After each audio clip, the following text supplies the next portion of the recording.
चलिए, कोई डाउट है क्या?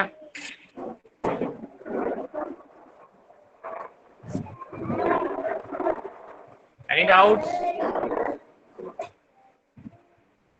पेपर हुआ क्या तुम लोग का?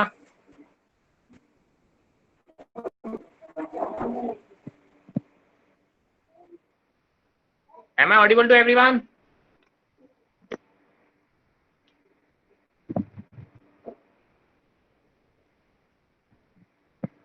अरे भैया, Yes, मेरी sir. आवाज आ रही है कि नहीं आ रही है?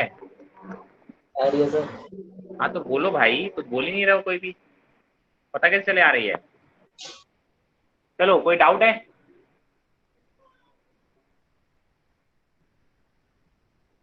Any doubt? अरे भाई, पेपर वेपर हुआ, कोई डाउट है क्या भाई? बोलोगे कुछ?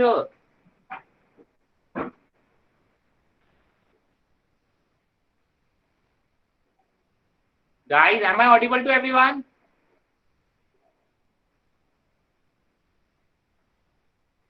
हर्ष सर? यस सर, आ रही है उसके बाद. एक्चुअली आ रही स्टूडेंट्स है नहीं प्रॉपर,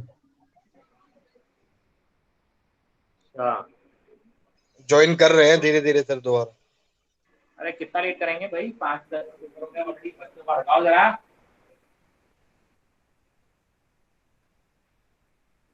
हर्ष सर, ये कैसे कर रहे हो? बच्चों को टाइट नहीं रख रहे हो आप? इनको टाइम लाइन दे दो, उसका अलाउ मत करो इनको. Okay sir. अंसार? हाँ सर. आ गए सर, आ गए. हाँ, डाउट है तो बोलो भाई. कैसे दिया था? कोई डाउट? हाँ दिया था सर. सारे क्वेश्चंस हो गए क्या?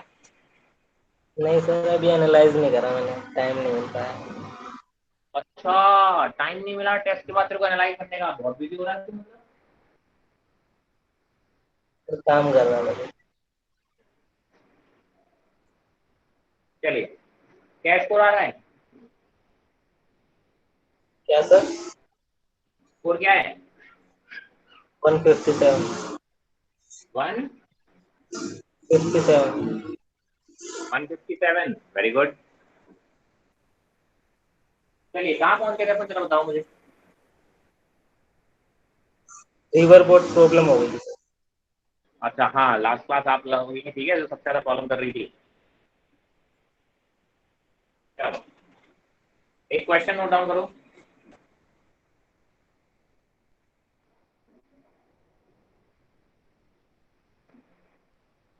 अब a man can swim. A man can swim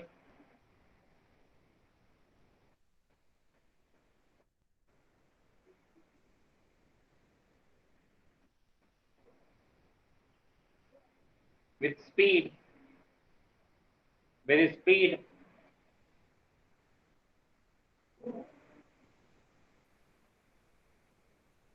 5 meter per second,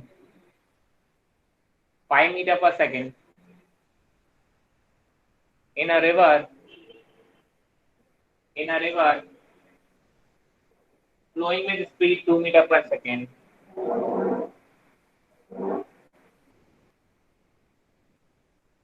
Flowing with speed 2 meter per second at an angle of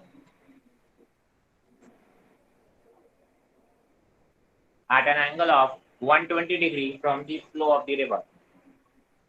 At an angle of 120 degree with the flow of the river.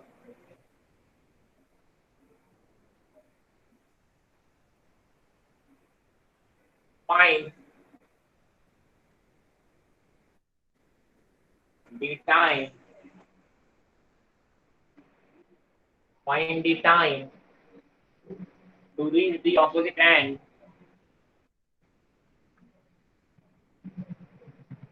If the width of the river is,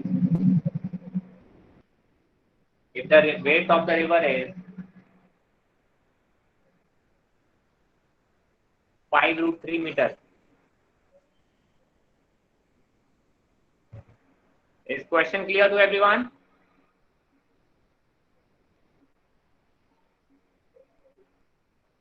sir last में क्या बताया 5 root 5√3 metre.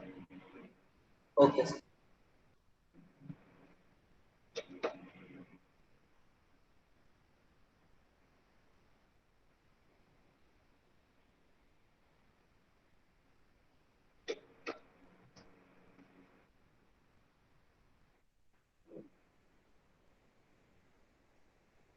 चलिए बताइए.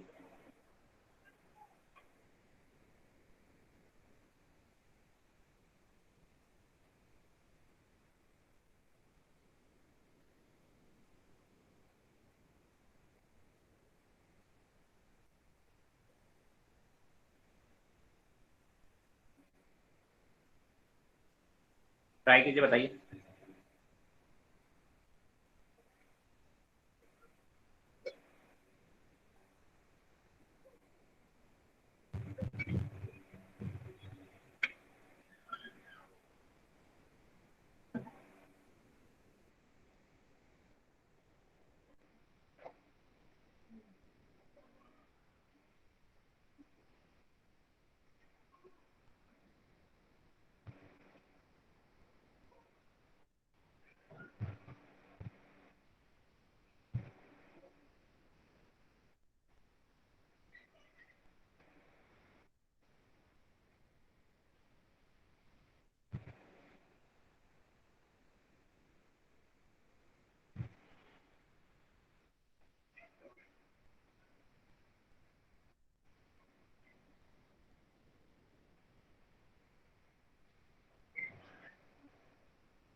Anyone who has got the answer?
अब भाई किसी का answer आया?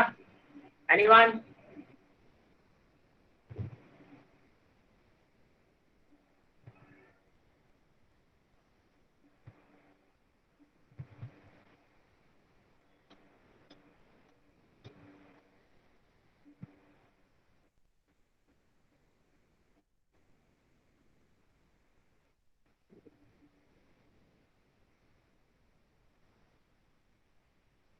(10√3/7) कैसे आ रहा बेटा?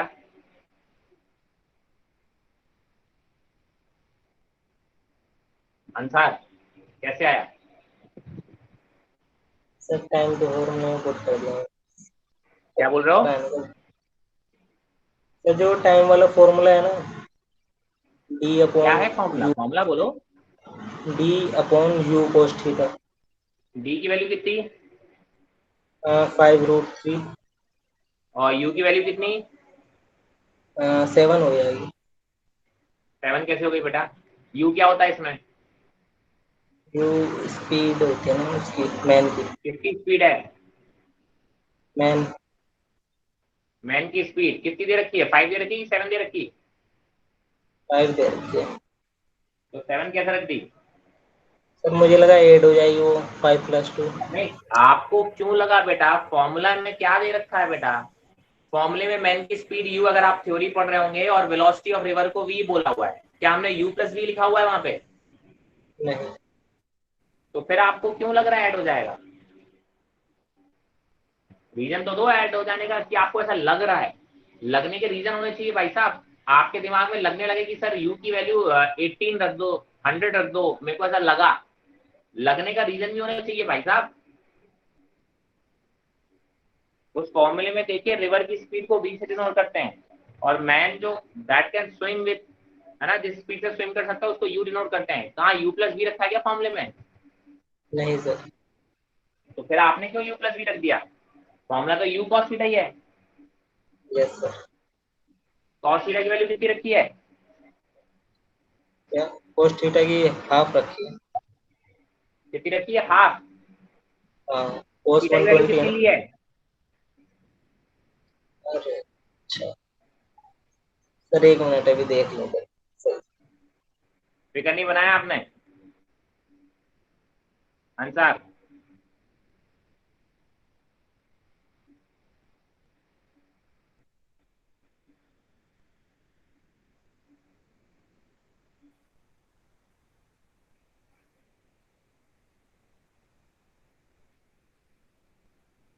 फिगर नहीं बनाया आपने?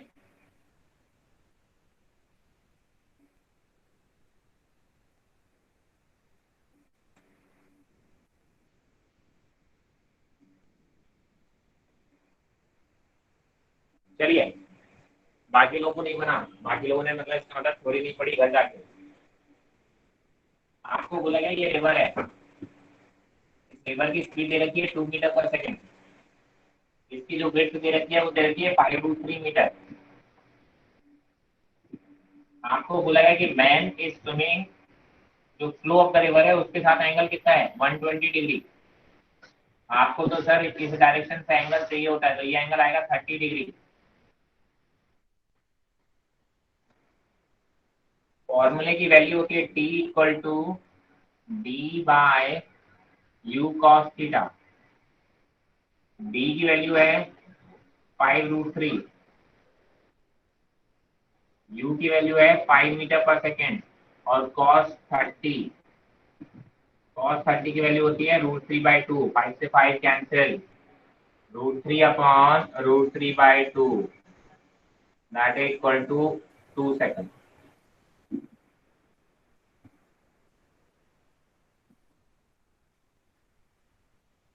Is that clear? Yes sir. Question बहुत ही सिंपल, क्वेश्चन बहुत ही सिंपल, बट पढ़ा नहीं आपने इसका मतलब। चलिए देन, आज अपन बात करेंगे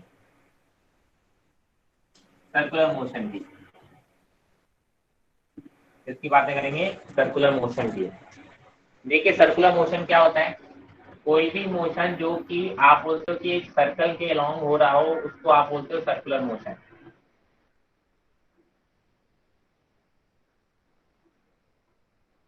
जैसे देखिए अभी तक लीनियर मोशन होता था, लीनियर मोशन की अगर हम बात करें तो लीनियर मोशन में क्या होता था? लीनियर मोशन में आप बोलते थे लीनियर डिस्प्लेसमेंट होता था।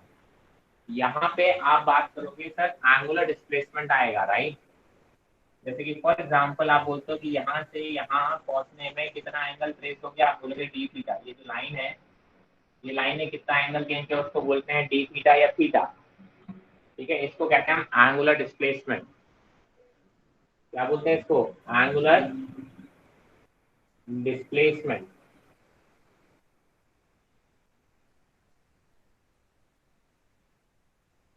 ठीक है, इसकी यूनिट आपको पता है किसमें आएगी? रेडियन में आएगी। एंगुलर डिस्प्लेसमेंट जिसकी आप बोलोगे रीडिंग कितनी आएगी, सॉरी ऐसा यूनिट किसमें आएगी? रेडियन में आएगी। आप बोलते हो कि सर इसी तरीके से जो rate of change of angular velocity displacement होता है D theta by D T, ठीक है, this is called angular velocity.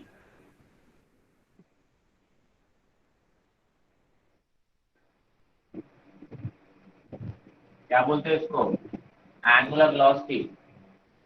Angular displacement और एंगुलर वेलोसिटी की जो डायरेक्शन होती है वो राइट हैंड थंब रूल से ली जाती है। इनकी जो डायरेक्शन है वो किससे मेजर की जाती है? डायरेक्शन को राइट हैंड थंब रूल से मेजर करते हैं। Direction right hand thumb rule.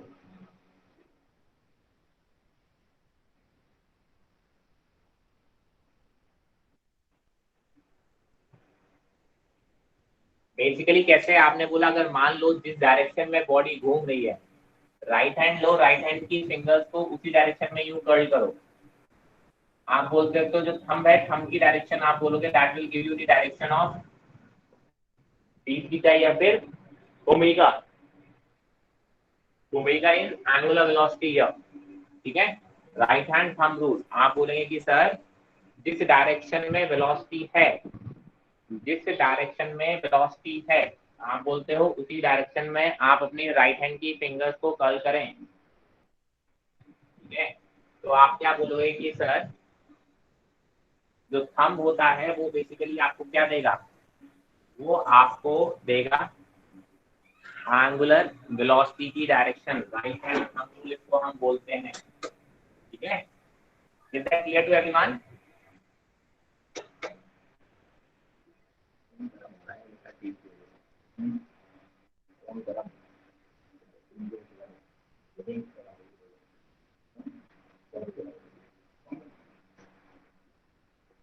ठीक है,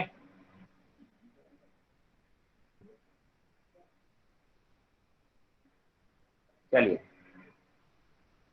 अब आप बोलोगे कि सर यहाँ पे जो एंगुलर वेलोसिटी निकाली उसकी रीडिंग, उसकी एसआई यूनिट की आप बात करोगे, ठीक है। क्या निकालोगे? एसआई यूनिट की आप बात करेंगे।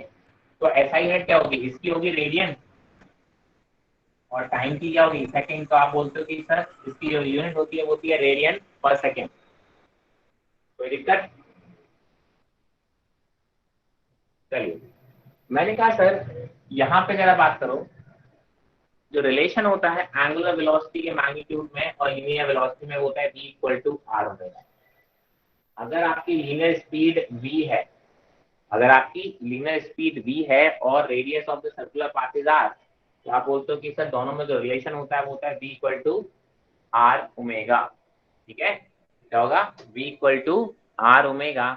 इनके मैग्नीट्यूड में एक रिलेशन होता है। क्या होता है? मैग्नीट्यूड में एक रिलेशन होता है जिसको आप बोलते हैं v equal to R omega, ठीक है। कहीं कोई दिक्कत?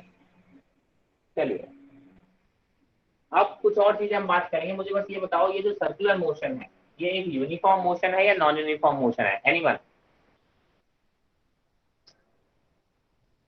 सर्कुलर मोशन जो है वो एक यूनिफॉर्म मोशन है या नॉन यूनिफॉर्म मोशन है? कोई बताएगा? Sir uniform. Uniform. Uniform motion की डेफिनेशन पता है बेटा तुमको? Sir constant velocity. Constant velocity. तो आप ये कह रहे हो कि सर्कुलर मोशन में वेलोसिटी चेंज नहीं होती, ऐसा बोलना चाह रहे हो?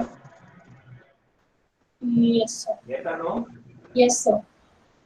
आप जरा देखिए सर, ये सर्कुलर मोशन के लिए आपकी वेलोसिटी की डायरेक्शन कंटिन्यूअसली चेंज होगी, होगी कि नहीं होगी?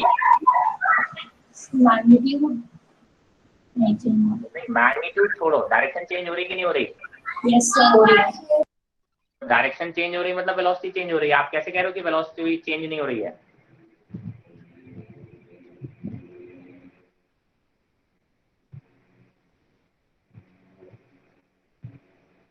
हाँ जी बताइए। आप बोलोगे वेलोसिटी की डायरेक्शन चेंज हो रही है मतलब वेलोसिटी चेंज हो रही है। How can you say that की वेलोसिटी इज कांस्टेंट? आप कैसे कह सकते हो कि वेलोसिटी कांस्टेंट है? Anyone else? कोई कुछ बोलना चाहेगा?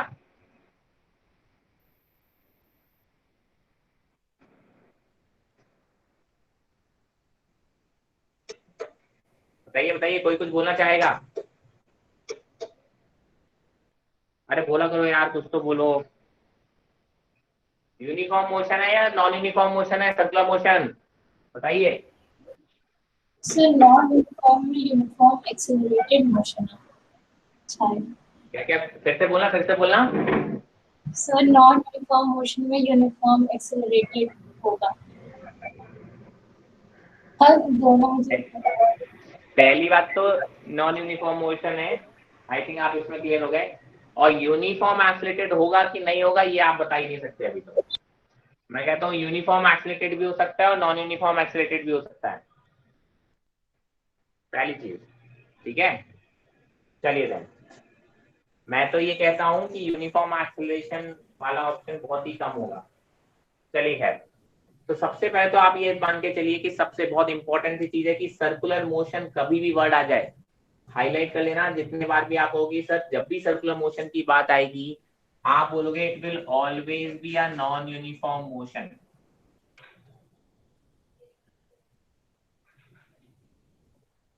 ये यूनिफॉर्म मोशन हो ही नहीं सकता। उसका रीजन आपको पता है कि सर बिना डायरेक्शन और वेलोसिटी चेंज हुए ये कभी भी सर्कुलर मोशन हो ही नहीं सकता। और बिना डायरेक्शन अगर चेंज नहीं होगी तो आप बोलते हो कि सर डायरेक्शन चेंज हो ही रही है, डायरेक्शन चेंज हो रही है मतलब वेलोसिटी चेंज हो रहा है, वेलोसिटी चेंज हो रहा है मतलब कभी भी यूनिफॉर्म मोशन का एग्जांपल नहीं हो सकता ये सर्कुलर मोशन। बहुत अच्छे से हाईलाइट करके लिख लीजिएगा। चलिए, मैंने कहा जब भी आपका कोई भी मोशन सर्कुलर मोशन होगा, एक बहुत ही इंपॉर्टेंट सा एक्सीलरेशन की रिक्वायरमेंट होती है। ये एक्सीलरेशन इस डायरेक्शन टुवर्ड्स द सेंटर एक एक्सीलरेशन की रिक्वायरमेंट होती है। एक ये एक्सीलरेशन तो हमेशा होगा ही होगा, इसके बिना तो सर्कुलर मोशन कभी हो ही नहीं सकता। उस एक्सीलरेशन को हम बोलते हैं सेंट्रीपिटल एक्सीलरेशन। तो आपको एक चीज तो क्लियर हो गई कि सर यहाँ पे एक्सीलरेशन आ गया मतलब वेलोसिटी चेंज हो रही है ना। तो आप क्या बोलोगे सर, एक एक्सेलरेशन जिसको हम बोलते हैं सेंट्रीपिटल एक्सेलरेशन,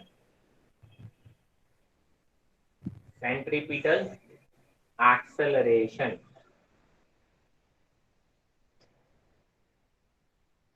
ठीक है, आप क्या बोलते हो, centripetal acceleration, and that is given by v square by r। उसका जो रिलेशन होता है, ये लीनियर एक्सेलरेशन की बात करें, सेंट्रीपिटल एक्सेलरेशन जो कि हमेशा कहाँ हो रहा है, it will act towards the centre always, और इसकी वैल्यू होती है हमेशा v square by r। Magnitude पर अगर हम देखें तो that is v square by r। ठीक है, कोई दिक्कत यहां तक, किसी कोई दिक्कत? चलिए, मैंने कहा सर एक और एक्सेलरेशन होता है जो कि इस डायरेक्शन में रहेगा, हमेशा इस लाइन के अलोंग होगा। देखिए, जो सेंट्रीपिटल एक्सेलरेशन होता है वो केवल और केवल डायरेक्शन चेंज कर सकता है, because it is always acting perpendicular to the velocity. ये केवल और केवल डायरेक्शन चेंज कर सकता है, ये मैग्नीट्यूड को चेंज नहीं कर सकता, क्योंकि मैग्नीट्यूड को चेंज करने के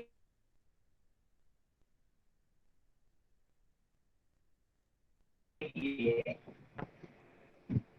वेलोसिटी के डायरेक्शन में या उसके ऑपोजिट एक्ट करना पड़ेगा। ब्लर हो गई क्या स्क्रीन? Yes sir. चलिए एक minute, let me rejoin once.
I think it should be clear now.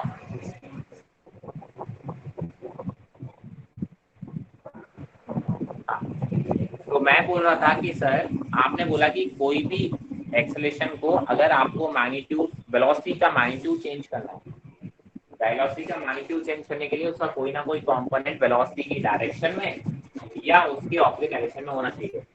अगर इसका कंपोनेंट आप किसी भी वेक्टर का कंपोनेंट उसके 90 डिग्री पे निकालते हो तो उसका कंपोनेंट 0 आता है। आपने ध्यान दिया हो, रिजोल्यूशन ऑफ उसकी बात करते हैं ना, तो आप बोलते हो उसका मैग्नीट्यूड का cos 90 कितना आता है 0, तो आप बोलते हो किसी भी वेक्टर का अपने से परपेंडिकुलर डायरेक्शन में जो कंपोनेंट आता है वो कितना आता है 0 आता है। तो इस एक्सेलरेशन का कंपोनेंट v की डायरेक्शन में तो 0 आएगा, तो v की डायरेक्शन में कोई कंपोनेंट होगा नहीं, तो मतलब v की स्पीड को चेंज नहीं कर सकता, ठीक है, मैग्नीट्यूड को चेंज नहीं कर सकता, it can change only direction. तो मैग्नीट्यूड को चेंज करने के लिए एक एक्सेलरेशन इस लाइन के अलोंग लगेगा, चाहे वो वेलोसिटी के अलोंग हो चाहे वो वेलोसिटी के ऑपोजिट हो, ठीक है, कहीं कोई दिक्कत? No, sir. है ना? आप क्या बोलते हो कि सर एक एक्सेलरेशन जो इसके अलोंग लग सकता है या तो इस डायरेक्शन के अलोंग होगा या ऊपर की तरफ होगा, आप बोलेगे उसको बोलते हैं tangential acceleration.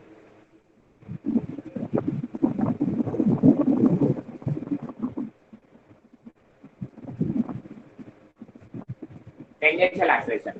Tangential acceleration is responsible for changing the magnitude of the velocity. ठीक है, ये basically it is responsible for changing the magnitude of velocity. तो आप बोलते हो सर ये बेसिकली क्या होगा, इस बॉडी में दो एक्सेलरेशन लगने तो नेट एक्सेलरेशन किधर होगा, इन दोनों का resultant, this is your net acceleration, net linear acceleration A, ठीक है। आप ये कह सकते हो कि ये लीनियर एक्सेलरेशन के दो कंपोनेंट हैं, क्या है, दो कंपोनेंट है, नेट एक्सेलरेशन तो a है, that is equal to ac vector plus at vector, इन दोनों का रिजल्टेंट होता है जो नेट एक्सेलरेशन होता है, इसके दो कंपोनेंट होते हैं, one is centrifugal acceleration and another is tangential acceleration. Clear है, कोई दिक्कत? इस at की वैल्यू को आप लिखते हो dv/dt, rate of change of speed, ac की वैल्यू लिखते हो v²/r और at की वैल्यू को लिखते हो dv/dt, ठीक है। तो आप बोलोगे इस तरीके से दो एक्सेलरेशन लगते हैं, लीनियर एक्सेलरेशन की बात कर रहे हैं, एक टेंजेंशियल और एक centrifugal. Centrifugal is only responsible for changing the direction, that is the must. अगर आप बोलते हो कोई भी मोशन सर्कुलर मोशन तभी हो पाएगा जब सेंट्रीफ्यूगल एक्सेलरेशन लग रहा होगा, अगर सेंट्रीफ्यूगल एक्सेलरेशन नहीं लगेगा तो आप बोल सकते हो कि सर सर्कुलर मोशन होने के कभी भी चांसेस नहीं होंगे, डायरेक्शन चेंज करना पड़ेगा। हाँ तो बोलो, आवाज कट जाने बहुत आवाज आ रही आवाज नहीं आ रही है, है, कट जा रही है। कट जा रही है, यस सर। अभी क्या आ रही है? सर बाकी लोगों को आवाज कैसी आ रही है?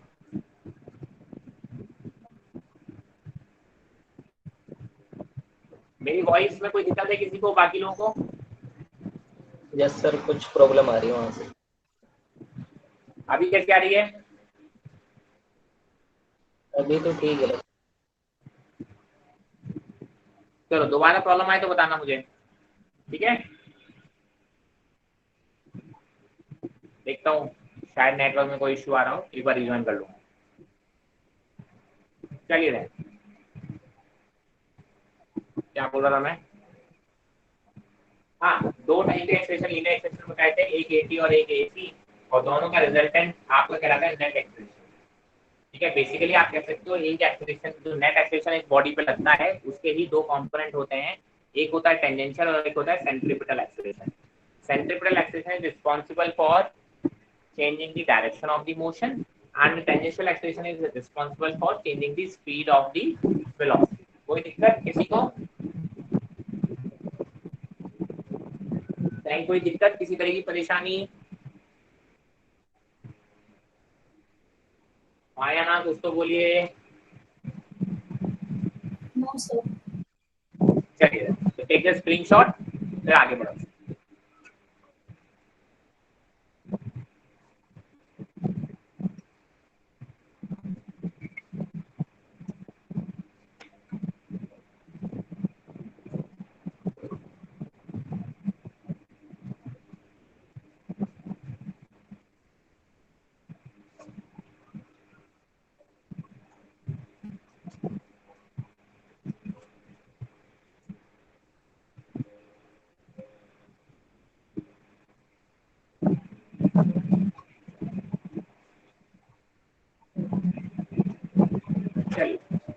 आपने देखा कि सर इसमें लीनियर डिस्प्लेसमेंट की जगह पे एंगुलर डिस्प्लेसमेंट आया, लीनियर वेलोसिटी की जगह पे आप बोलते हो एंगुलर वेलोसिटी आया।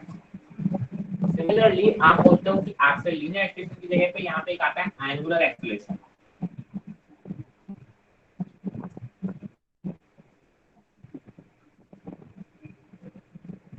जिसको हम अल्फा से डिनोट करते हैं। ठीक है, अगर अल्फा की बात करोगे तो आप बोलते हो डी ओमेगा बाय dt होता है।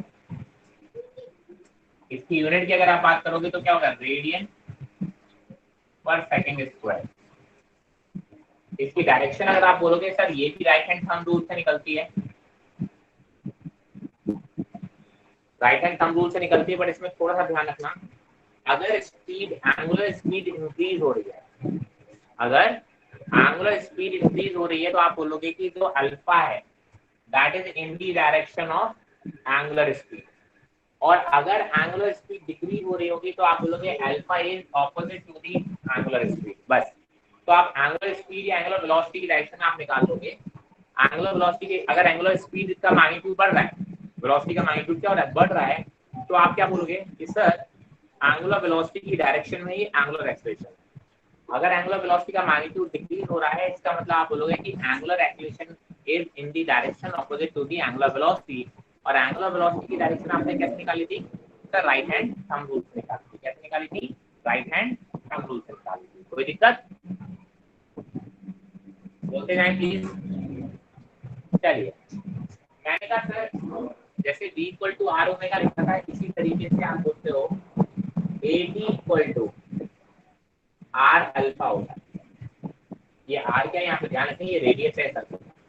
टेंजेंशियल एक्सेलरेशन और अल्फा में रिलेशन होता है AT equal to R alpha. ठीक है, तो ये कुछ जनरल बातें थी। अब हम बात करने वाले हैं कि सर यूनिफॉर्म सर्कुलर मोशन की, किसकी बात करने वाले हैं, यूनिफॉर्म सर्कुलर मोशन।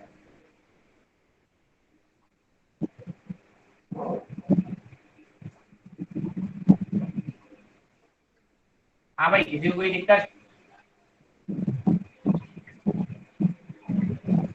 अभी तक किसी को कोई परेशानी,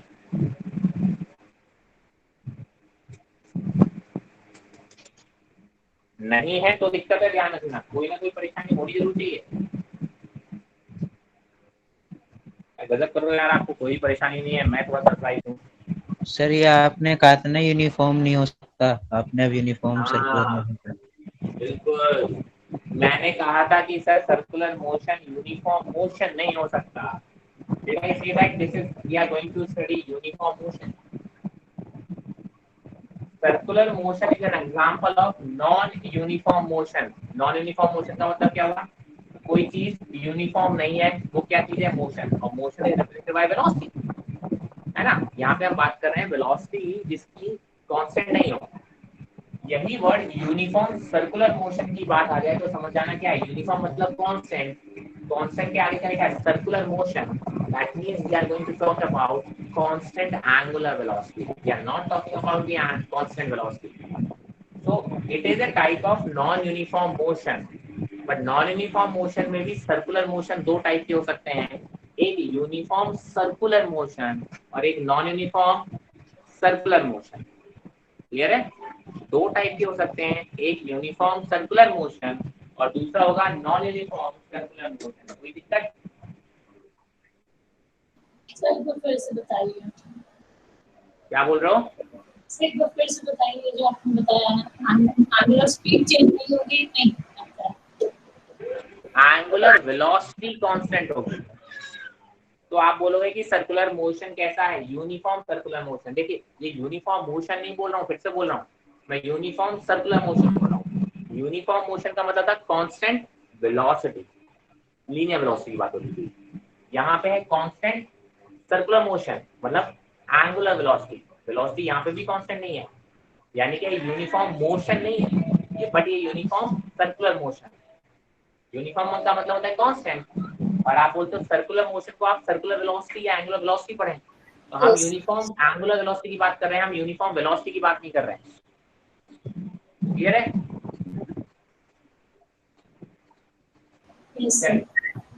यूनिफॉर्म सर्कुलर मोशन का मतलब है कि जो एंगुलर वेलोसिटी होगी वो कैसी होगी, कांस्टेंट होगी। एंगुलर वेलोसिटी कांस्टेंट होगी, इसका मतलब स्पीड मैग्नीट्यूड वाइज कांस्टेंट होगा। मैं वेलोसिटी नहीं बोल रहा हूँ, लीनियर स्पीड। डायरेक्शन तो यहाँ पे भी चेंज हो रही है बट उसका मैग्नीट्यूड कांस्टेंट होगा। ठीक है, आप बोलते हैं सर्कुलर मोशन करते टाइम अगर लीनियर स्पीड या वेलोसिटी का लीनियर वेलोसिटी का मैग्नीट्यूड कांस्टेंट हो जाए तो आप बोलोगे कि सर एंगुलर वेलोसिटी कैसे हो जाएगी, कांस्टेंट हो जाएगी। Angular velocity will not change, और ऐसे को हम बोलते हैं यूनिफॉर्म सर्कुलर मोशन, क्योंकि ओमेगा कांस्टेंट है और ओमेगा कांस्टेंट तो डी ओमेगा 0 हो जाएगा। तो आप बोलोगे सर डी ओमेगा 0, इसका मतलब अल्फा 0, मतलब एंगुलर एक्सेलरेशन कैसा 0, और एंगुलर एक्सेलरेशन 0 इसका मतलब AT 0, क्योंकि AT इक्वल टू क्या है आर अल्फा। तो आप बोलोगे कि सर AT इक्वल टू 0।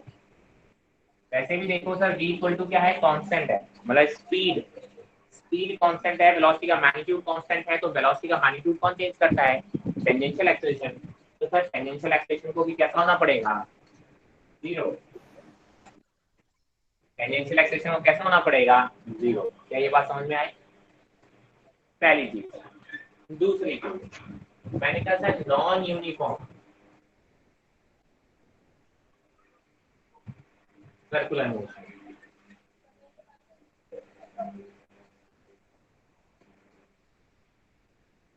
फिर से मैं बोल रहा हूँ sir, both are the examples of non uniform motion. ठीक है, दोनों ही नॉन यूनिफॉर्म मोशन के एग्जांपल हैं।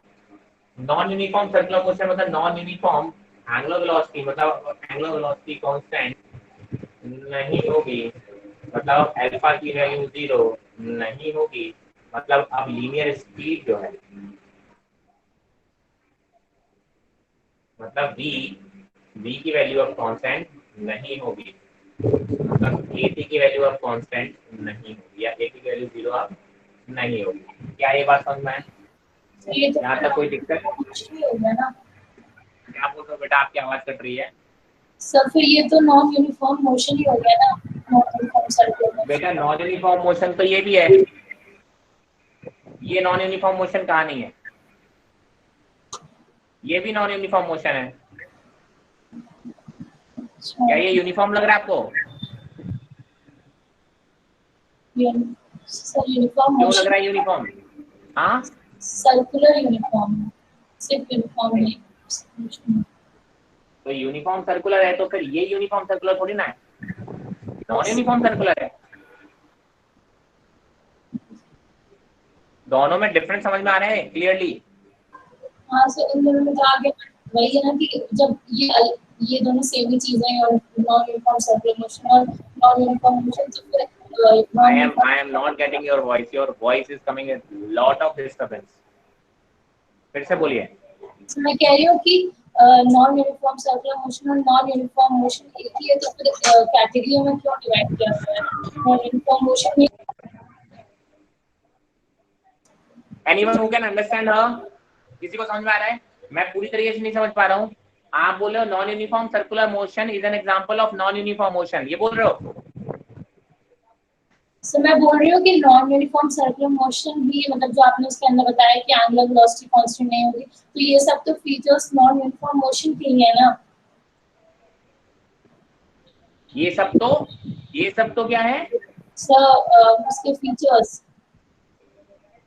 किसके फीचर्स हैं? Non uniform motion. तो नॉन यूनिफॉर्म मोशन का एक ही फीचर होता है बेटा कि वेलोसिटी कांस्टेंट नहीं, वो तो यहाँ पे भी नहीं है ना बेटा, ये भी तो नॉन यूनिफॉर्म के फीचर्स हैं। बट मैग्नीट्यूड तो कांस्टेंट है ना। तो मैग्नीट्यूड से मुझे क्या लेना देना बेटा, केवल वेलोसिटी का मैग्नीट्यूड देखते हो, किसी भी वेक्टर का मैग्नीट्यूड कांस्टेंट है तो क्या आप बोलोगे नो सर, वेक्टर कांस्टेंट हो गया? No sir. फिर मैग्नीट्यूड यहाँ चेंज हो रहा है, वो कांस्टेंट है, बट डायरेक्शन तो चेंज हो रही है ना भाई साहब। यस यहाँ सर। पे एक्सीलरेशन है, यहाँ पे एक्सीलरेशन 0 नहीं है, AC is present here, okay AC की वैल्यू नॉन जीरो है भाई साहब, AC को 0 मत कर देना। And that is why it is non-uniform motion. Uniform motion के लिए acceleration has to be 0, अगर आपको याद आ रहा हो तो। यहाँ पे acceleration 0 नहीं है, यहाँ पे acceleration है, यहाँ पे acceleration का एक component 0 है। Yes sir. ठीक है, और यहाँ पे वो कॉम्पोनेंट भी जीरो नहीं है। ठीक है, तो आप बोलते हो कि सर ये है नॉन यूनिफॉर्म सर्कुलर मोशन। चलिए, अब इसमें भी दो चीजें होती है। देखिए, एसी का फॉर्मूला जो मैंने आपको बताया था, AC equal to V square by R होता है। इसका एक और फॉर्मूला लिख सकते हो, ओमेगा स्क्वायर R। कहाँ से लिखा sir? V equal to R omega रख दिया और आ गया। ठीक है, दोनों ही पता होने चाहिए आपको। हाँ, मैं कह रहा देखो, अब इसमें भी दो चीजें आ सकती हैं कि अल्फा कांस्टेंट हो और अल्फा कांस्टेंट नहीं हो। इसमें अल्फा नॉन जीरो, ये तो सही सही कह रहे हो आप। मैंने कहा अब इसमें भी दो चीजें हो सकती हैं कि अल्फा की वैल्यू कांस्टेंट हो और अल्फा की वैल्यू कांस्टेंट ना हो। जैसे आपको याद था, हमने जब नॉन यूनिफॉर्म मोशन पढ़ा था तो हमने दो केसेस पढ़े थे कि एक्सेलरेशन कांस्टेंट हो और एक्सेलरेशन कांस्टेंट ना हो। मतलब यूनिफॉर्म एक्सेलरेटेड मोशन हो या नॉन यूनिफॉर्म एक्सेलरेटेड मोशन हो। अगर एक्सेलरेटेड होता है, जो एक्सेलरेशन कांस्टेंट होता है, तब आप इक्वेशंस ऑफ मोशन लगा पाते हो। तब आप क्या लगा पाते हो? इक्वेशंस ऑफ मोशन अप्लाई कर पाते हो। मैंने कहा सर एग्जैक्टली यहाँ पे भी ऐसे ही होगा। इक्वेशंस ऑफ मोशन जो चलेंगे वो यहाँ पे ऐसे चलेंगे।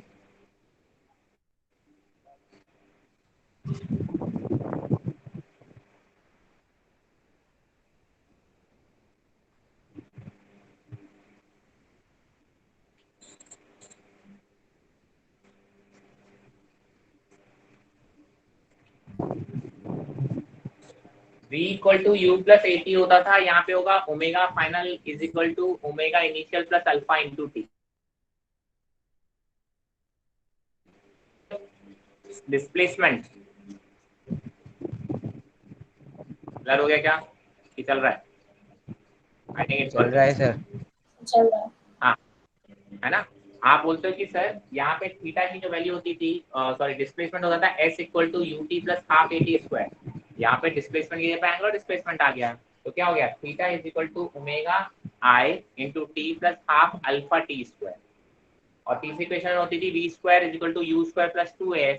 यहाँ पे हो जाएगा omega final square is equal to omega initial square plus 2 alpha theta.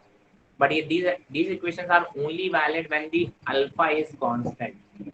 Alpha अगर कांस्टेंट नहीं होगा तो आप क्या बोलोगे कि सर ये मोशन आप क्या बोलते हो कि सर इक्वेशन ऑफ मोशन नहीं लगा पाओगे। और अगर अल्फा कांस्टेंट नहीं है तो आपको सिंपली इंटीग्रेशन वाले या डिफरेंशिएशन वाले फॉर्मूले लगाने पड़ेंगे, जो कि आपको पता है कि सर ओमेगा हो गया D theta by D T और अल्फा हो गया D omega by D T. हो गया D omega by D T. कोई दिक्कत? सारे थोड़ा सा विजिबल ना हो, लिख लेना। अल्फा हो जाएगा D omega by D T. कोई बात नहीं बेटा, मैंने बोल दिया ना यार, उसको अपनी चीजें लिख लो। हर चीज आपको नोट करनी। ये लो यहाँ लिख ले रहा हूँ। इसके लिए क्या हुआ? Alpha is equal to D omega by D T वाले फॉर्मूले आपके यहाँ पे लगे। ठीक है, आपको विजिबल है? कोई दिक्कत? Any doubt?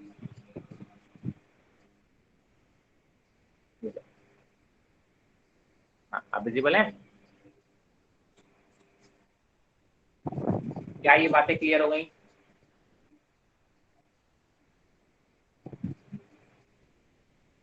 देख लो, कहीं कोई डाउट हो तो पूछ लो।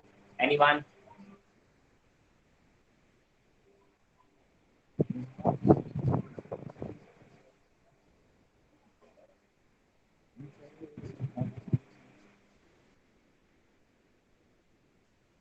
आगे बढ़े भाई, बोलो कुछ तो बोलो।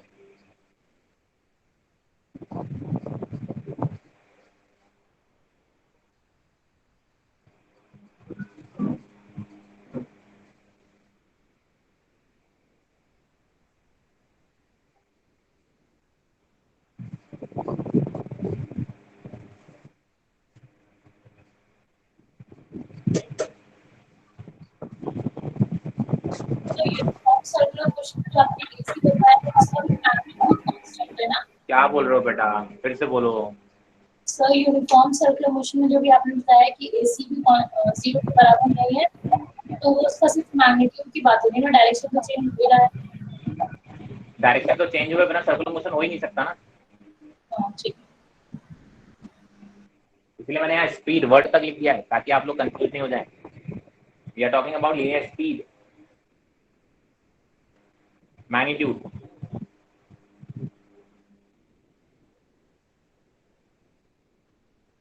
दूसरी बात acceleration is not zero, centripetal acceleration is not zero, acceleration is here, तो velocity is changing, right?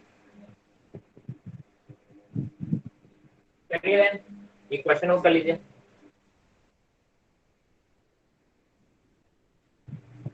Body, sir screen blur हो रही है।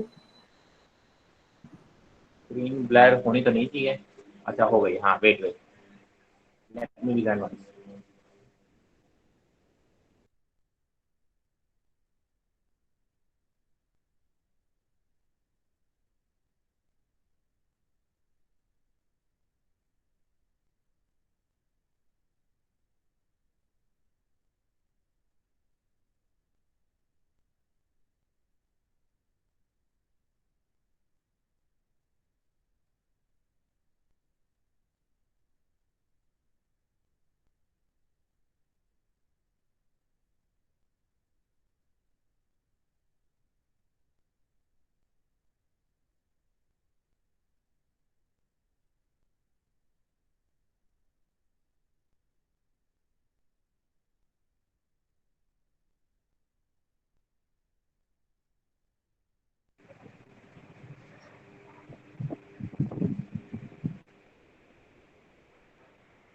चलिए take the screenshot, then we will move forward.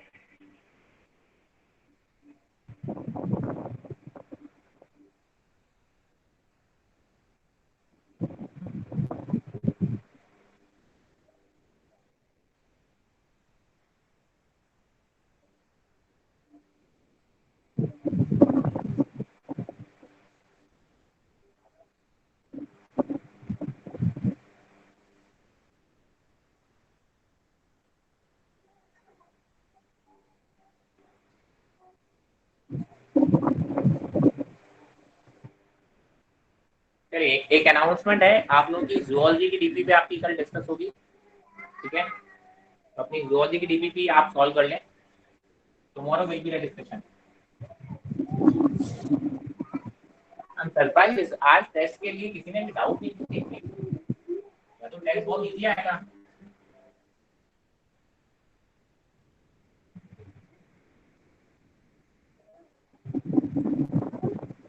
क्यों काजोल,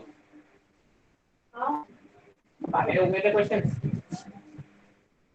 सर मैंने इसलिए अभी किया नहीं है। ऐसे ना करा करो भाई, टेस्ट को तुरंत की तुरंत किया करो। चलिए हाँ, तो एक क्वेश्चन बोला था मैंने, क्वेश्चन लिख लो। Body moving in a circular path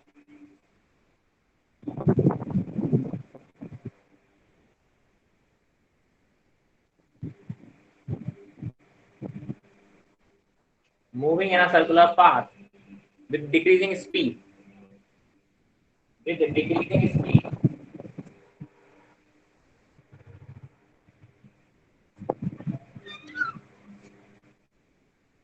find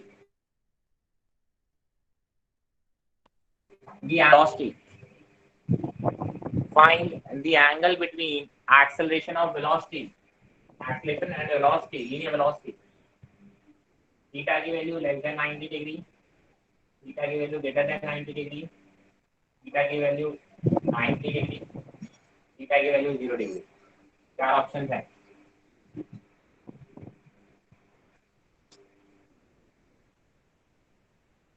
Angle between acceleration and linear velocity. When we say acceleration, it means by default it's linear acceleration.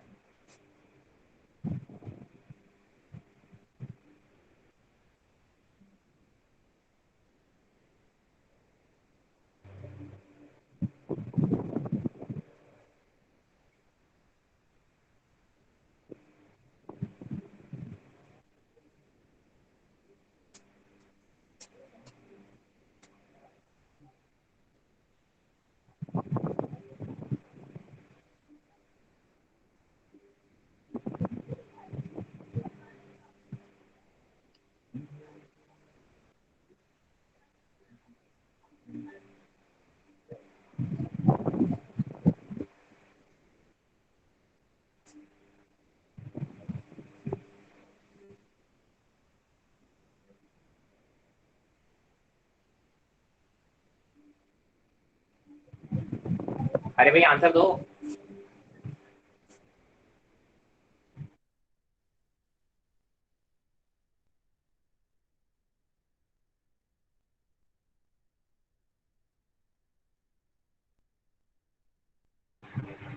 Answer आया किसी का?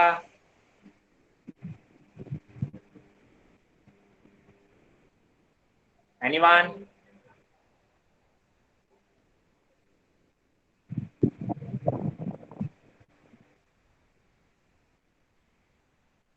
अरे यार कैसे कर रहे हो आप लोग, आंसर नहीं बोल रहे हो, आज बोलना ही नहीं चाह रहे हो क्लास में। चाहते हो कि भाई पढ़ाई हो या नहीं हो? बिल्कुल यार, इंटरेस्ट ही नहीं आ रहा है यार तुम लोगों से तरफ से।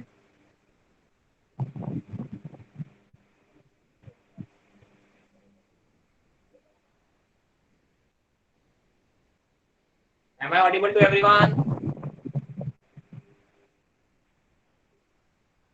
काजोल? Yes sir. तो रिप्लाई क्यों नहीं कर रहे हो यार? अंसार? आ रहा है आप बताइए, नहीं आ रहा है तो बताइए, गलत आ रहा है तो बताइए, बट बताइए यार। मैं यहाँ सामने खड़ा हूँ, मुझे आप लोग दिखते नहीं हो और आप मुझसे एक्सपेक्ट करते हो कि मैं यहाँ पेशेंस के साथ खड़ा रहूँ। बोलना भी नहीं चाह रहे हो, क्लास में आप लोग बैठे भी हो, सुन भी रहे हो, मुझे कम से कम पता तो चले। कुछ भी नहीं समझ में आ रहा है तो बताइए, कुछ तो बताइए।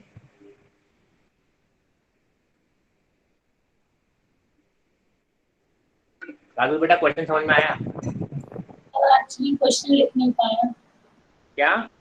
सर, क्वेश्चन नहीं लिख पाया था, नेटवर्क इशू हो गया था थोड़ा सा। बेटा मुझसे पूछ लो, चुपचाप बैठे हो,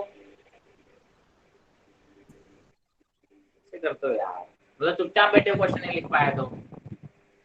मैंने बोला अ body is moving in a circular path with decreasing speed. Find the angle between acceleration, linear acceleration and linear velocity. Okay sir.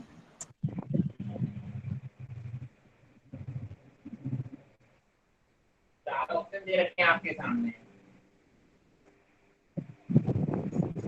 Answer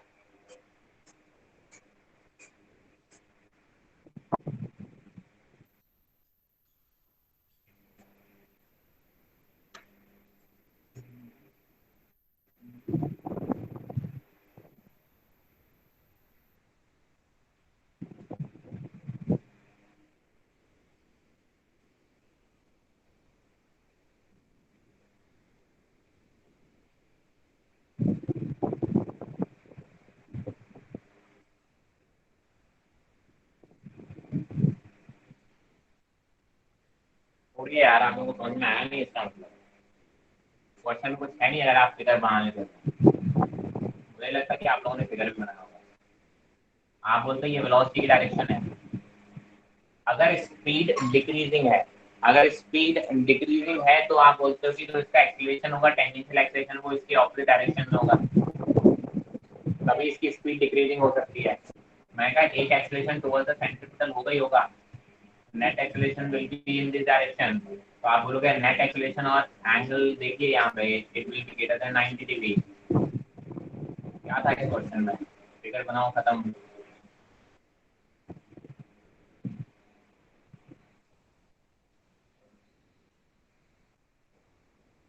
चलिए then,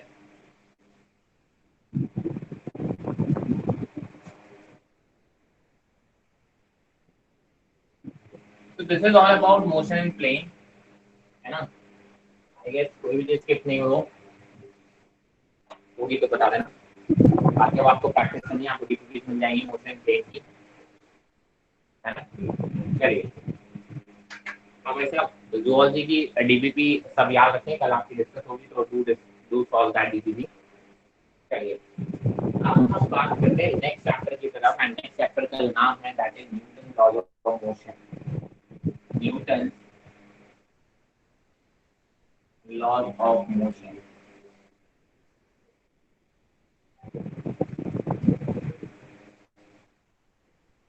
that is our next topic, right? Next,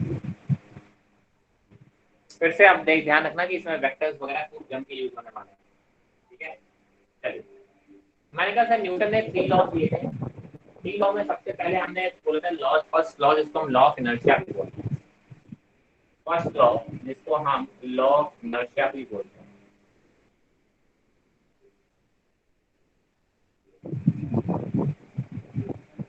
जिसको हम law of inertia भी बोलते हैं। Actually इसी को हम Galileo's law of inertia भी बोलते हैं।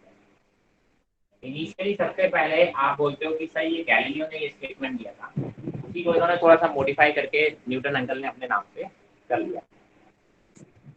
तो जरा देखिए क्या है law.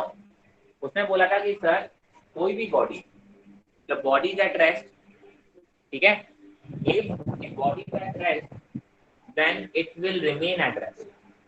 If the body is moving, it will keep moving with the same velocity.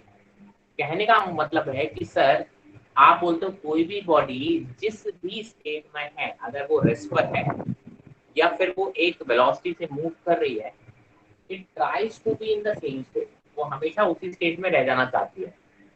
अगर आप कोई बाहर से, उस बॉडी के बाहर से कोई फोर्स नहीं लगाओगे, नेट फोर्स जब तक उस पर नहीं लगेगा, तब तक उस बॉडी के स्टेट ऑफ रेस्ट या state of motion is not going to be change. For example आपके आसपास देखिए कई सारी चीजें हैं जो स्टेबल है, रेस्ट पर है, वो वहां है तो वहां है, जिंदगी भर वही रहेंगी अगर आप उनको टच नहीं करो, आप उनको फोर्स नहीं लगाओ, ठीक है।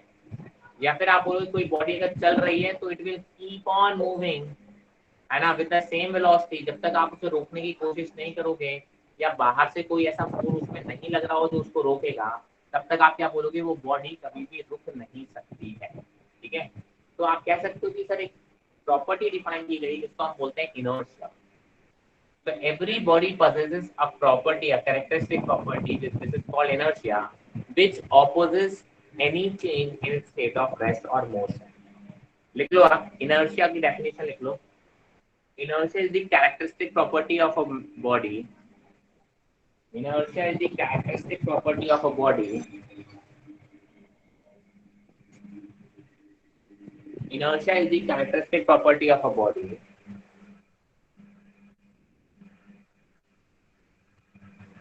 that opposes any change in its state of rest or motion. किसी भी प्रॉपर्टी के अंदर एक प्रॉपर्टी है जो कि उसकी जो भी मोशन की स्टेट है या रेस्ट की स्टेट है, वो उसमें कोई भी चेंज करने का अपोज करती है, अपोजिशन करती है, ठीक है। तो आप बोलोगे उस प्रॉपर्टी को हम बोलते हैं inertia. What is that property called? Inertia, ठीक है। और आप बोलते हो फर्स्ट लॉ का स्टेटमेंट लिख लो, if a body is at rest,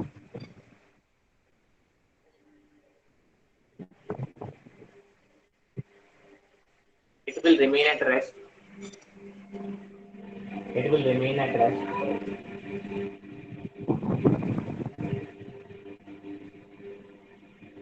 And if a body is moving,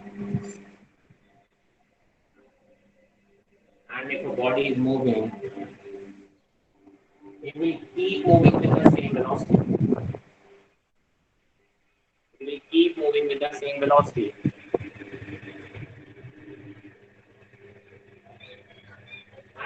Unless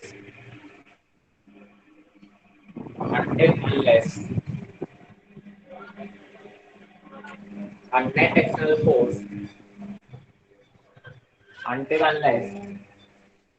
external force, acts on a body. Until unless a net external force acts on a body. कहने का मतलब यह है कि जब तक आपके ऊपर एक कोई नेट एक्सटर्नल फोर्स नहीं लगेगा, तब तक आप अपनी स्टेट ऑफ रेस्ट या अपनी स्टेट ऑफ मोशन चेंज नहीं करेंगे, है ना। अपने आप कभी भी किसी बॉडी की स्टेट ऑफ रेस्ट या मोशन चेंज नहीं होती है। I hope this is very clear. Example, आप इनर्शिया को 3 टाइप में बोल देते हैं, inertia of rest, inertia of motion और इनर्शिया ऑफ डायरेक्शन। मैं एग्जांपल के साथ जल्दी जल्दी बता देता हूँ। इनर्शिया ऑफ रेस्ट का मतलब क्या है, अगर बॉडी रेस्ट पर है तो रेस्ट पर ही रह जाना चाहती है। मैंने फॉर एग्जांपल आप बस में खड़े हुए हैं, जब आप बस में खड़े होते हैं तो केवल आपके फीट टच होते हैं बस के बेस से।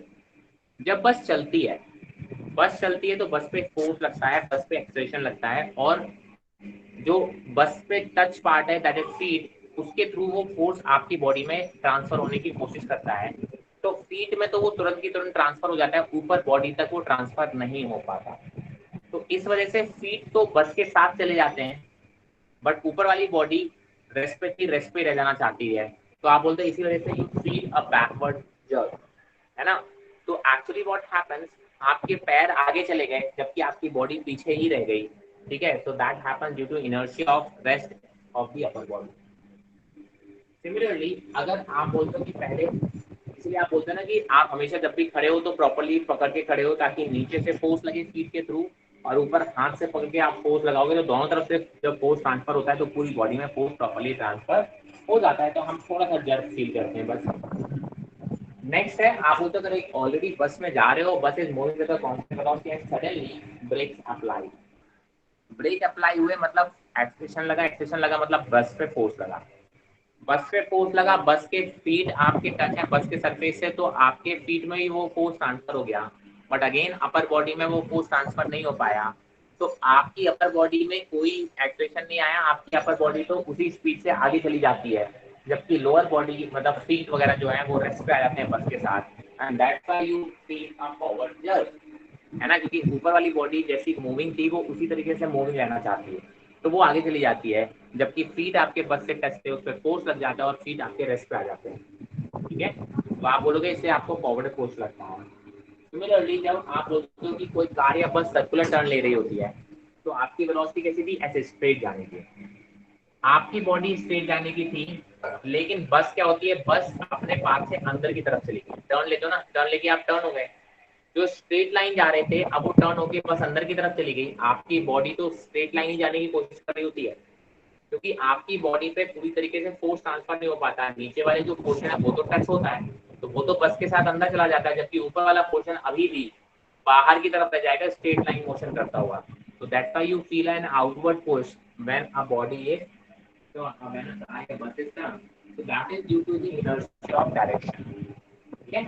तो इस चीजों को थोड़ा सा ध्यान रखेंगे, that is basically law of inertia and the first law of Newton law of motion.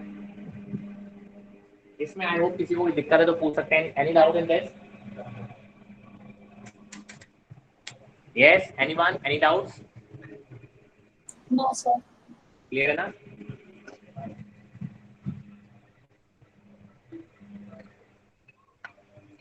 चलिए आगे बढ़ते हैं। मैंने बोला कि सर इसी तरीके से एक टर्म डिफाइन होता है जिसको बोलते हैं लीनियर मोमेंटम।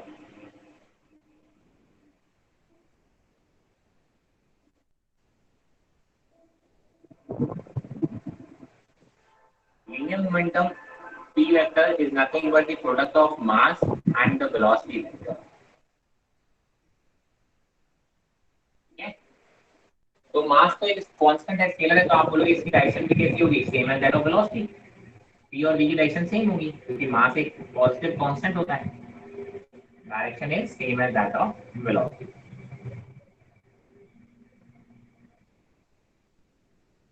इसकी ऐसा यूनिट आप निकालते तो वेक्टर क्वांटिटी दिख ही रहा है आपको, मैं फिर भी लिख देता हूं वेक्टर क्वांटिटी है। ऐसा यूनिट की अगर मैं बात करूं तो ऐसा यूनिट क्या होगी, सिंपल सी बात है, मास होता है केजी और आप होता है मीटर पर सेकंड। ये होता है लीनियर मोमेंटम। कोई दिक्कत? एक टर्म डिफाइन होता है linear momentum, that is mass into velocity को हम बोलते हैं लीनियर मोमेंटम। अब जो सेकंड लॉ होता है, जो सेकंड लॉ है वो क्या बोलता है, नेट एक्सटर्नल फोर्स। अब ध्यान रखना जब भी मैं एफ लिख रहा हूँ, ठीक है, एफ लिखूं या एफ एक्सटर्नल लिखूं, दैट इज बेसिकली नेट। 2 4 5 10 जितने भी फोर्सेस बॉडी पे लग रहे हैं उनका सबका रिजल्टेंट की बात कर रहे हैं, राइट। तो जब भी हम एफ एक्सटर्नल या एफ नेट लिखूं या सिंपली एफ भी लिखूं तो समझ जाना we are just interested in the net force. आप बोलोगे, उसने बोला कि net external force is directly proportional to DP by rate of change of linear momentum. Force, a net external force is directly proportional to the rate of change of linear momentum.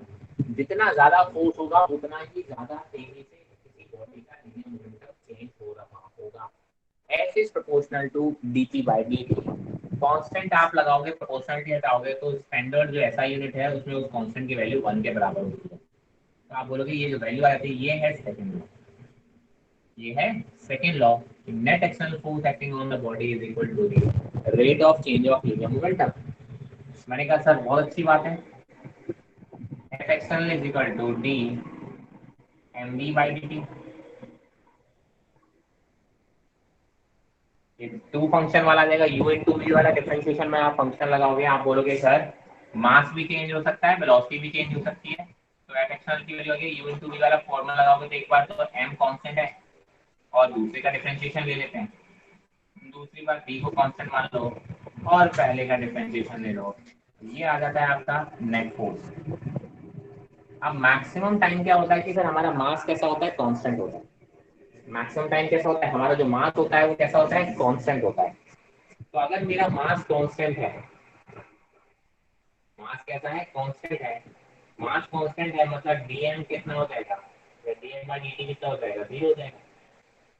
If the mass is constant, you can say that the dm by dt is constant। तो आप बोलोगे जब f external की बात करें तो f external या f net f कितना हो जाएगा, मास, और dv by dt क्या होता है, एक्सेलरेशन।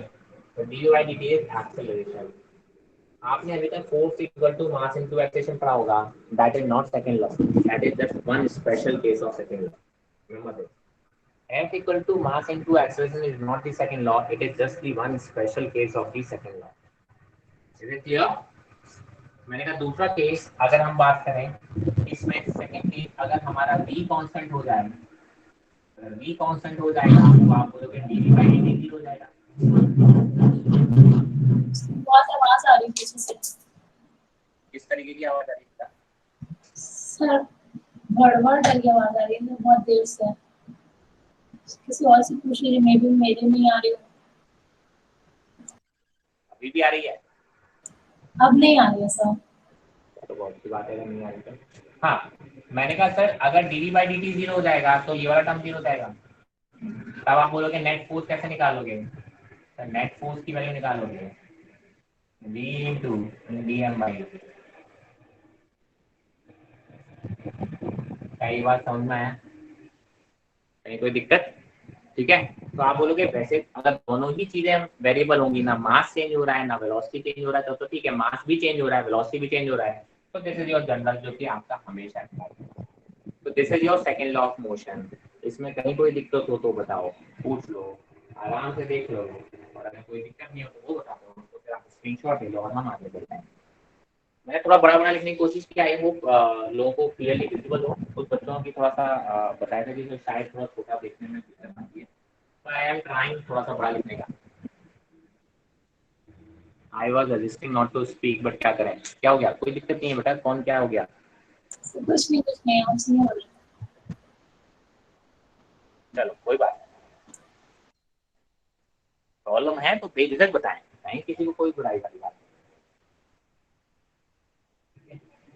सबके घर में थोड़ी बहुत आवाज तो आती है कि सब घर से घुसे हैं, तो उसको भी बेयर करना पड़ता है। चलिए कोई दिक्कत?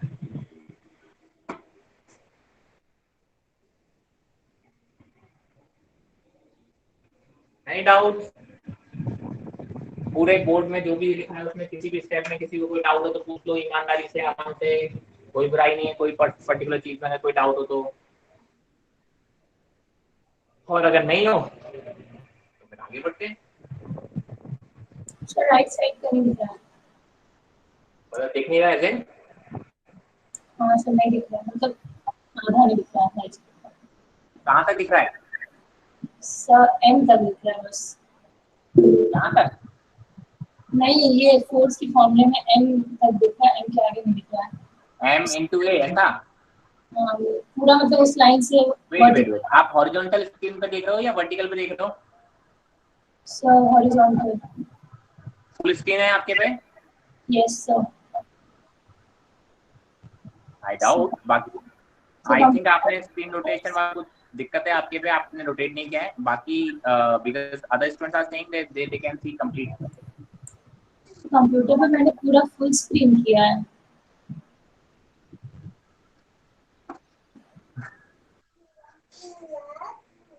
जूम वगैरह देख लो, जूम इन जूम आउट हो गया हो गलती से देख लो, बिकॉज बाकी लोग are saying that they can see. मैं बहुत क्योंकि मार्क कर रखा होता हूँ उसके अंदर ही लिखता हूँ। मेरा बोर्ड अभी यहाँ से काफी आगे है, यहाँ से भी काफी आगे है, बट मैंने एक मार्क लगा रखा है अपने हिसाब से, मैं उतने की रेंज में जो मेरे को दिख रहा है properly, and I guess other students also can see. तो कुछ इशू आ रहा होगा, देखो screen properly, zoom in zoom out.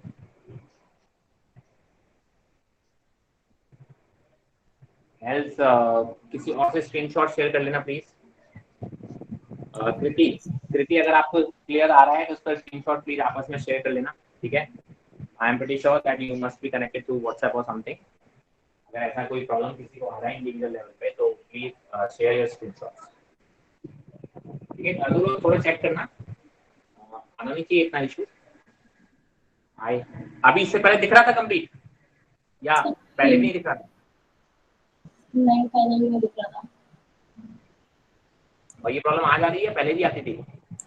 So daily आती है, पता नहीं कहीं कंप्यूटर में कुछ सेटिंग हो गई, मुझे पता ना हो। मे भी हो सकता है लैपटॉप में कोई सेटिंग आपका ऐसा आ रहा हो, वो सो वही तो थोड़ा सा देखना कहीं पे ऑप्शन होगा आपको हॉरिजॉन्टल वर्टिकल कुछ ऐसा करने का।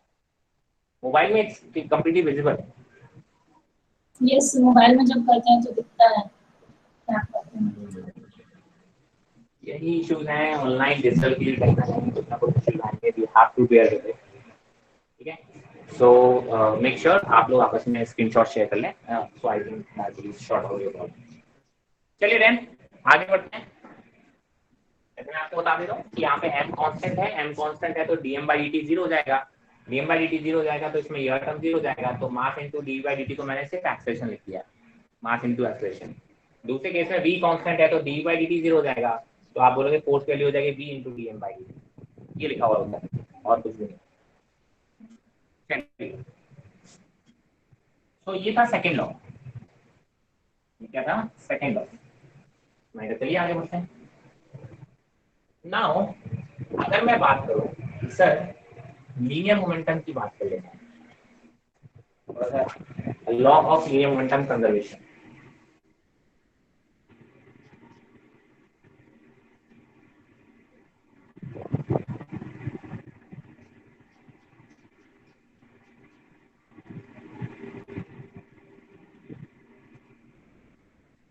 आप बोलोगे if net external force acting on a body is zero, अगर किसी बॉडी पे नेट एक्सटर्नल फोर्स जीरो आ रहा होगा तो आप बोलोगे एफ एक्सटर्नल फोर्स का फॉर्मूला क्या होता है, dp by dt, मतलब वो जीरो आ रहा होगा। इसका मतलब क्या होगा कि p कैसा होगा, कांस्टेंट। अगर dp by dt जीरो है इसका मतलब क्या होगा, p कांस्टेंट है, मतलब कोई चेंज नहीं हो रहा है, तो आप क्या बोलोगे dp by dt जीरो है, और dp by dt जीरो है तो p कांस्टेंट है। इसी को हम बोलते हैं linear momentum conservation. If net force acting on a body is zero, then आप बोलोगे the momentum, linear momentum of a body will be constant। आप उसको ऐसे लिखोगे p initial equal to p final, या फिर आप लिखोगे m1 v1 is equal to m2 v2, ऐसे लिखोगे। This is linear momentum conservation, ठीक है। I hope this is very clear. चलिए एक क्वेश्चन देखिए, चलो यहाँ जाओ। ये एक बॉल है, एक एम मास की छोटी सी बॉल आके इसको हिट कर रही है, 20 स्पीड से ट्रैवल कर रही थी, इस तरीके से हिट कर रही थी वर्टिकल से थीटा एंगल पर, और सेम स्पीड से ये बॉडी इस डायरेक्शन में चली गई, make an angle same angle theta. मुझे ये बताइए कि इस केस में चेंज इन मोमेंटम कितना हुआ, change in momentum of the body.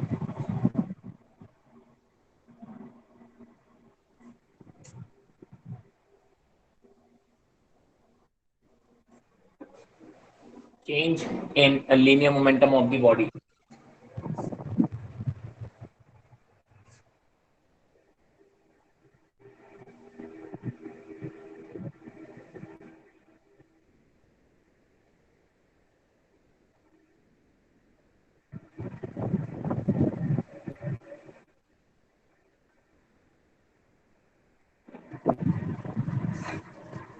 Yes, anyone?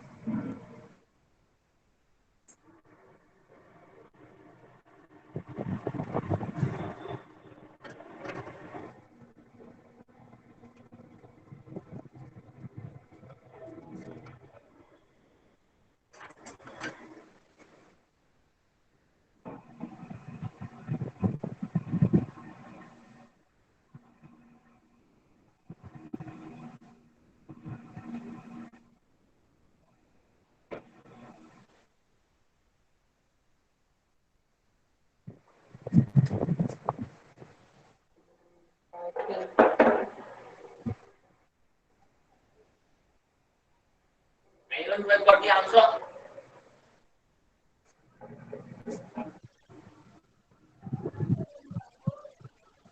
और बेसिक सा क्वेश्चन है,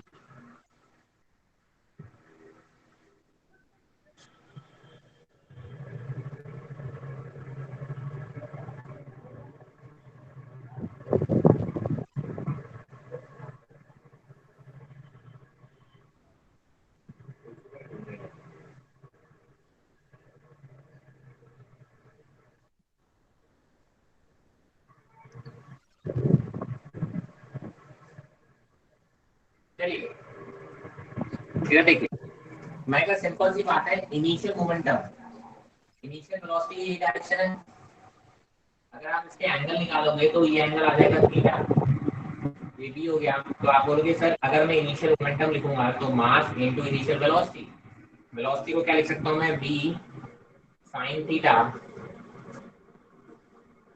i cap plus v cos theta j cap. इसमें किसी कोई दिक्कत?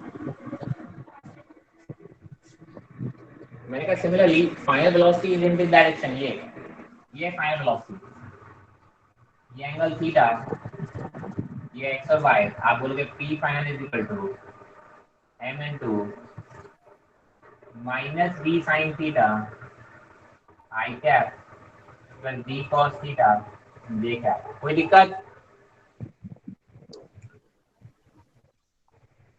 फाइनल माइनस इनिशियल कर लो, आपका डेल्टा p आ जाएगा। सर ये v sin theta, sorry v cos theta cancel हो जाएगा and your answer will be minus 2 mv sin theta I cap। किसी कोई दिक्कत हो तो बताओ। डेल्टा p तो निकालना है, डेल्टा p क्या हो जाएगा sir, that is equal to p final minus p initial. अब भैया किसी को कोई दिक्कत? वेक्टर्स का गेम है, वेक्टर्स, अगर वेक्टर्स आ रहे हैं क्लियरली तो इसमें कुछ भी नहीं बच रहा है।